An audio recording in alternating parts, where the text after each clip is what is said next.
Hi and welcome to Techno Garage. My name is Wade. This here is one of my many projects, my camper van. It is a 1996 Freightliner MT45, also known as a FedEx truck. It's been here for 30 years and it will probably continue to be here for 30 years. The ruggedness and the shape of it is why I chose it, and I'm going to take you guys through on just an introduction to the van. And then after that, I'm going to show you in future videos a breakdown of all the things I did in detail. So I figured I start on the inside of the van, which is what most people want to see. This is the kitchen. This is in the backmost part of the van. Just a quick run through the backsplash, that's stick-on, kitchen sink and faucet, water tank, on-demand water. I'm going to link all that stuff in the description down below. It has a chest fridge freezer, which works out really good, uses almost no power. I do have 2,000 watts of solar on the roof, so I went with the van because it's 7 feet on the inside, 14 feet long from the back wall there to the back wall here, actually a little bit extra. It has an R10 in the floor, so I did 2 layers of foam insulation. Not spray foam, the foam board, XPS I believe. And on the walls it's 3 inches, so that's an R15 on the walls, which takes up the most of the surface space on the outside of the van, so when the sun hits it, I went with a little bit extra thickness on that. It's better insulated than my house. The floors and walls are all 3/4 inch plywood, so I want to make sure when I was building this, if I wanted to mount something, I could. The ceiling is an R13 with Reflectix. It's 90 degrees outside and this is very cool to the touch. It's not making its way in here at all. Alright, so I did an LED strip right down the middle. So I'm 5'10", and I still have plenty of space in here, even with the 2 inches of foam on the floor, plus 3/4 plywood, plus the 1 inch layer of foam in the ceiling, plus the thickness of the Reflectix and the wall cladding I put up here. Still plenty of space.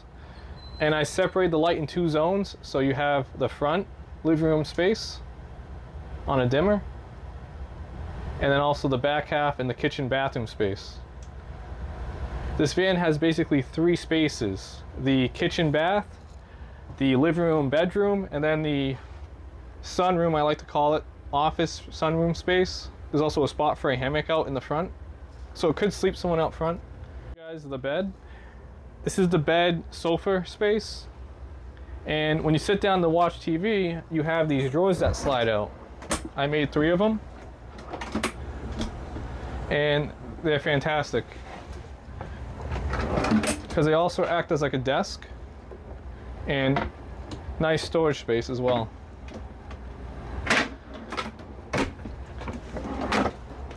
I was actually looking for that screwdriver. Now I know where it went. So here is the sofa in bed, and I didn't mean to do this when I designed this, but when you put the sofa pad down on the floor, which I could get a bigger one, it makes a spot for kids to sleep. And when you put the bed down, it turns into like a bunk bed, which is cool. And I made sure that these drawers could be pulled out when you're in bed, so you can eat in bed, of course. I custom made storage everywhere. Everything is storage in the van. There's a full surround system, soundbar, rear speakers, and there is a subwoofer in the storage underneath the sofa, so when you're sitting down watching a movie, you can feel it. So here's the underside of the sofa. I made sure to include a spot to get to the fuel tank pump. There's the subwoofer down there. And this is what all the framing looks like. Oh, sorry about my finger. It is 2 inch wide, 3/4 inch plywood. Everything. Glued and screwed together throughout the van.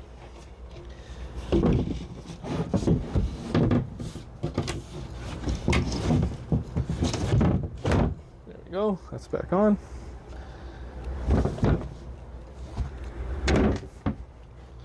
I actually had this cushion custom made on Amazon. You just gave them the measurements, picked the fabric, and it was so easy to get done. And it's very comfy. Here's a drawer I built just to hold utility items. My favorite flashlight. I love this thing. There is the Webasto heater, diesel heater, and that is my AC system, which I'll do a future video on. So I have 3 vents for the AC, and then down low is the diesel heater in case it gets really cold. But the mini split can do heating and cooling. That's the sound bar. I built it in. And then if you go underneath here, you can see where the TV and sound bar plug into. I did like a his and hers like wardrobe setup. So, you know, she has her side, I have my side. Up top. I haven't cleaned it up that much yet. I still have to do a little bit of things to hide some wiring and stuff, but it is a camper. And then bedding is going to be up here. You can see the rear speaker for the soundbar. Now I did something pretty neat. I left space, so if I had to run wire from the very front of the van to the back, I have this chase all the way down on either side, which is where the factory wiring is as well. So you can just push up on that all the way down if you had to, because that's where the factory wiring goes. And it lets you get back to here for the taillights. I haven't finished the corners yet, but I'm still playing out how I'm going to do the corners of the van. This is my solar coming in to a disconnect, and I did make a chase behind this wall, which I made sure I could take out with a couple of screws, and all of this goes down behind the wall here. Just a little quick peek back here.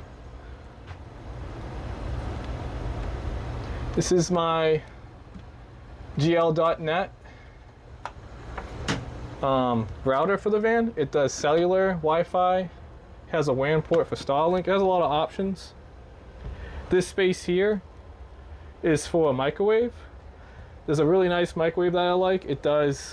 It's a microwave convection oven, and it cooks the steak tips perfect. Let me tell you, it's pretty great. This is gonna be a little bit of a mess. This is the all-in-one solar charge controller. My panel. Again, I need to clean up all these wires. I just wanted to get it done. It's been 3 years. This is my DC to DC charger to go from the drive battery to the solar system. So even though my solar is 48 volts, I have a 48 volt to 12 volt converter, and that will take the 48 volts and charge through this DC to DC battery connector. It will charge my drive battery. So the van battery, even though it sits all winter, doesn't go dead. And this is also where I get the 12 volts that goes up and over for my water pump and water tank system. I put a little 12 volt fuse panel over here too in case I need it. These batteries are 5.12 kilowatt hours. Okay, or yeah, so 51.2 volts. Okay, so 5.1 kilowatt hours. All right, this is 10 kilowatt hours of battery capacity. I can run the AC all night. And currently on the solar, I'm pulling in 1,000 watts. It is 2,000 watts of bifacial panels on the roof, so I do hit 1,800 watts at noontime. I also have a CO2 detector, just in case. There is no gas on board, but again, with how well insulated this is and how sealed up it is, you just want to be extra cautious. I do have a vent up here in the door, so that when the AC is running, it can pull air through the electronic system, through this hole here. and into the mini split system itself. It's actually a underbench floor unit that I can link in the description below. I have an older model that doesn't have the inverter style compressor or the new refrigerant, so this one's a little bit less efficient, but it still works. Now of course I can see all this on my phone. The MPP solar, this is an LV6548. It does 6,500 watts, which is, you know, just above 50 amps, which is plenty for a camper. It only does 120, but again, it is a camper, so I didn't see the need for anything more than that. These rubber mats, I cut squares into them for heaters, so I do have a 12-volt heating system with beehive heaters, so that in the wintertime, I have these controllers on. This is redundancy. It will heat up the underside of the batteries and keep them warm over the winter. That is why you see the fuse light. I have it unplugged currently. Again, I can go into more detail in future videos on this. This is just a quick rundown of what I've done. And yes, I can also see the cameras on my phone. Oh, it's a S-Bar diesel heater. I got that mixed up when I said Webasto. That's a control panel for the mini split. And I actually channeled a piece of wood here for the wires to get over to this side of the kitchen. And as I have two 20 amp circuits for over here, I just haven't put this side in yet, because I'm not sure how I'm going to configure it yet. Because I wanted 20 amps here and 20 amps over there. There's the wire. I used a special stranded tinned copper wire. It's good to use stranded wire in a moving, vibrating vehicle rather than solid copper. There is no windows in the van. And I did that because when I'm sitting here on the couch, I can see out the front, and it's a huge window in the front, so I can see everything right out the front. So that's my front window, and then out the back I have a nice screen door that I can see out the back. So I didn't feel a need for windows because I have so much just openings in the front and back. And also when you look at this, this is 16 feet from back of the engine doghouse all the way through. So when I did my basement over, I had all the lumber stacked right in here. 16-foot pieces of shiplap board. Fit perfect. So this is also like a truck for me. It works out really well. I did the headliner myself. Again, there's wires going through here. This is the outside lights. I have front left, front right, rear left, rear right, and I have the option of white or warm lights, and I can also dim them. This here is for a future interior light that I haven't installed yet, and I did make these accessible to the inside so I can get in there and, you know, do whatever I need to do. That works out really nice. This is one of my hammock holders here, and one of my hammock holders there. The seats are both air ride, and I got these out of a Chevy Yukon. It was a GMC Yukon. Can't remember. But it's a 6-way heated leather seat, all electric. And I make sure they hook up the heated seats. And also I put a little 12-volt port next to them, in case you want to charge your phone or a laptop or anything like that, on either side. And I really like the way these seats came out. This is a fingerprint keypad for the front and back door that I installed. Cup holder, little spot to put stuff. I made this dash. Tire pressure. Make sure you want to know your tire pressure so that when you're driving around you don't lose a tire. I did get rid of the factory hydraulic brake system, which I'm going to be doing a video on very soon because people are asking me for that. And I put a handbrake in. I think the best part about this van is you can drive with the doors open. So one of the big issues is with these vans is these doors take up a lot of space in the wall, so it makes it very tough to insulate. I still got 1/2 inch of that foam board on top of that, but it's not the 3 inches I got in the rest of the wall. But I have my mattress against it, and this foam is very thick as well, and leather, so I'm not worried about cold air transmitting through there. And also made sure the closet was covering that up too. So again, if this is all loaded up with clothing, it should have pretty good resistance to the cold. I also made sure to have the water tank inside and have no ports going out to it. I can fill it up right there, and no one can tamper with it on the outside of the van. So one of my key points I wanted to make was that other than the license plates that say camper, because I have this registered as a camper now, is that on the outside there's nothing showing that this is a camper.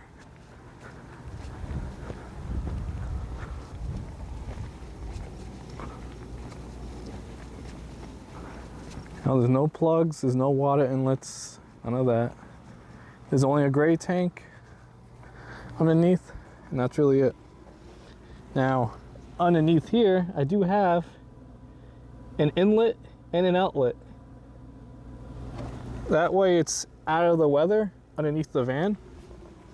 No one can see it, but I can plug in and have power on the outside, or I can plug in and supply power to the van from an outlet. And up top in that corner there is my communications box. I'll show what that looks like. So here it is up on the roof.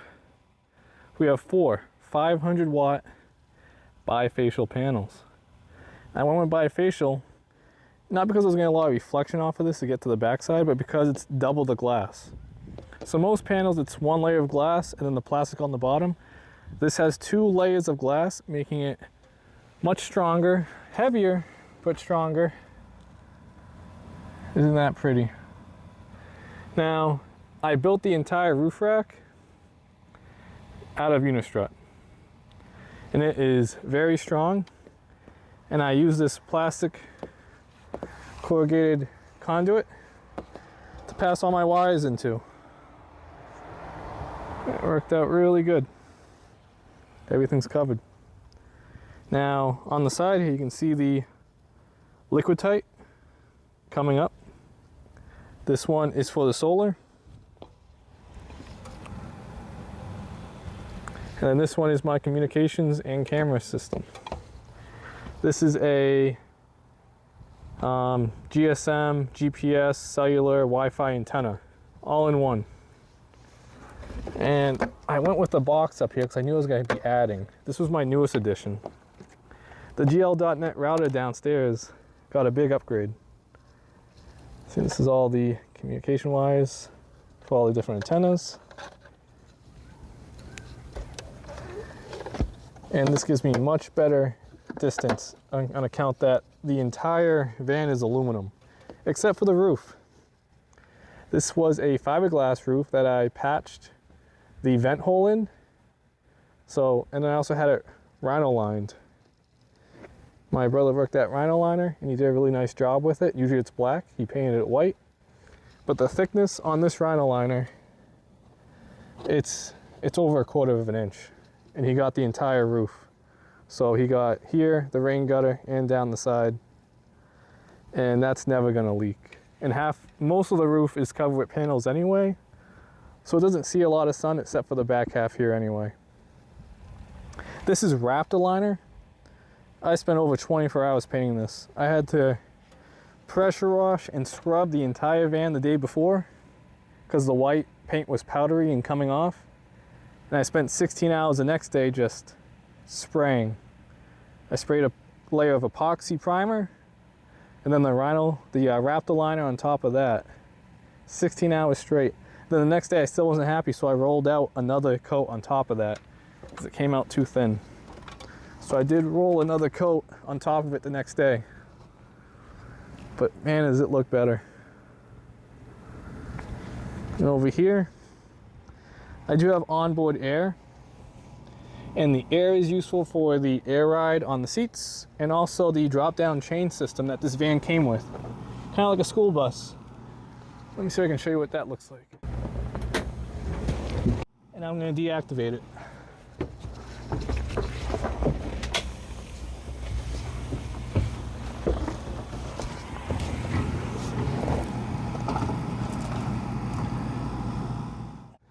And then to turn on my air compressor, I have a switch on the side of the box here.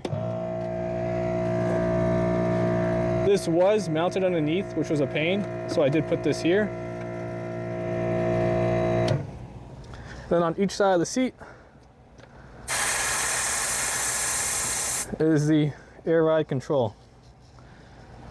And inside of here, I'll just show you,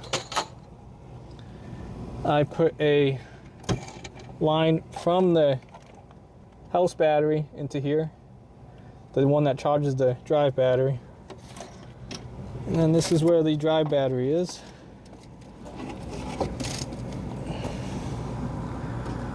A little archaic, but it works. This is just my main disconnect from here. In case anything was to happen, I can just, it's fused. But this pulls from the batteries, and I can charge the batteries from the rear house, which is nice. And I still have extra spots to add more 12-volt items as I need to. And it's just nice to have a box to go into for that. But yeah, this panel, I just have a piece of LB going right through the back wall here. It makes it all nice and easy.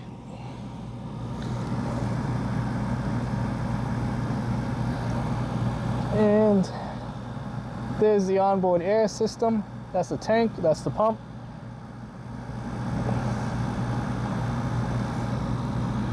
Yeah, I'm going to be doing a video on the brake system, so I'll go into detail on how I did the brakes from hydraulic to cable. The best part about the van is the fact that this front nose opens up and it gives you full access to everything. So I just took the doghouse off. Look how much access there is here. All 6 valve cover gaskets, easy to replace. Tappet cover. I just put my hand right on the bolt to the back side of the tappet cover. Turbo, right there.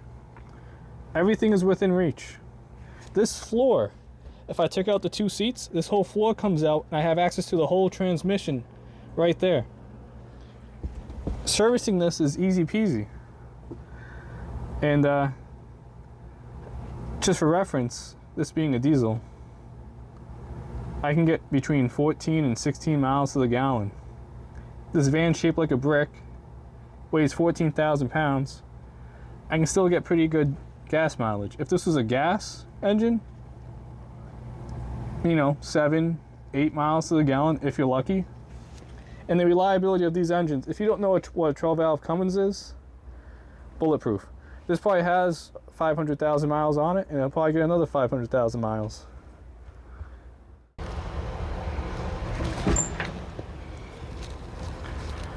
Double Dutch doors. 2 thick, 2 layers of 3/4 inch plywood, rhino lined, and then wrapped aligned on the front. I did metal gaskets, metal angle aluminum with a gasket material on the inside and on the outside, so it's double gasketed when you close the door. So it keeps all the cold air, hot air, bugs, rain, keeps it all out. Well, that's the end of the video for now. There was a few things I missed to talk about, one of which is the shape of the inside is perfectly square, which makes it very easy to build out. It's not like a Ford Transit or a Dodge ProMaster with its curves and stuff like that. It's just square. Everything's square in here. There's no thermal bridging when I was insulating. There's no holes or cavities in the insulation. I want to make sure that it was just purely insulation with plywood on top. And I just put all my wiring on the inside of that envelope. I didn't want any wiring in the walls. It didn't make sense to do that. There was a lot of thought put into this when I built it. Like even the angle when you're laying down on the mattress here to the TV, I wanted to make sure that the cabinet didn't block the bottom of the TV, so I had my head down. You see that right there? Even when you're laying down, you can still see the bottom of the screen. That's why it stepped in that manner, is I designed it like that. But I spent a lot of time just sitting here and thinking, how should I do this? And I have a lot of extra clips too from when I built it. I'm gonna put it at the end of the video if you guys just want to see that. I basically built everything around the Murphy bed. I wanted to get that in place first, so that when I built this cabinet, it ended up falling right on this lip here when I put it down. Again, I'll put all this in the end of the video. And then in the future clips, I'll go over how I framed and the thought process behind it in more detail. This was just supposed to be a short intro video, but I'm pretty sure we're going to hit the half-hour mark on this, which is fine. But yeah, thanks for watching. If you could, please like and subscribe, leave some comments down below, and let me know what you think. Thank you. Bye.